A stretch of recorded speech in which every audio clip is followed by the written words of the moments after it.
வணக்கம் நண்பர்களே. இந்த வண்டி பார்த்திங்கன்னா 2017 மாடலுங்க. இது ஒரு 6 வீல் வண்டி, காமெட்டு தாங்க. இந்த வண்டி திருச்செங்கோடு ஏசி குட்டி லாரி டீலிங் சென்டரில் இருக்குதுங்க. இந்த வண்டி யாருக்கா வேணும்னா இந்த ஸ்க்ரீன் தெரியுற நம்பருக்கு கான்டெக்ட் பண்ணுங்கள். வாங்க வண்டி லைவாக பார்க்கலாம். ஃப்ரண்ட் வந்து நைலான் டயருங்க.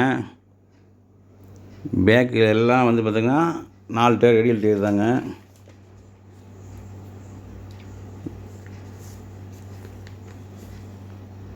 எஃப்சின்னு ஒரு 5 மாதம் இருக்குதுங்க. இன்சூரன்ஸ் இன்னும் 11 மாதம் இருக்குது. வண்டி ரொம்ப தெளிவாக இருக்குங்க. 2வது ஓனர் இருக்குங்க. இந்த சக்கர் லோடு, கரும்பு ஓட்டுறது, இந்த கிழங்கு ஓட்டுற வண்டி, மூட்டை லோடு ஓட்டுறது, காய்கறி ஓட்டுறது, இந்த வண்டி நல்லா அவைலபிளாக இருக்குங்க. இந்த வண்டிக்கு ஏதாவது ஃபைனான்ஸ் வசதி வேணாலும் வாங்கிக்கலாங்க. ஹெவி லைசன்ஸ், சொந்த வீடு இருந்தால் போதுங்க. சொந்த வீடு இல்லாதவங்க யாராவது சொந்த வீட்டுக்கு கேரண்டி போட்டால் போதுங்க. நன்றி, வணக்கங்க.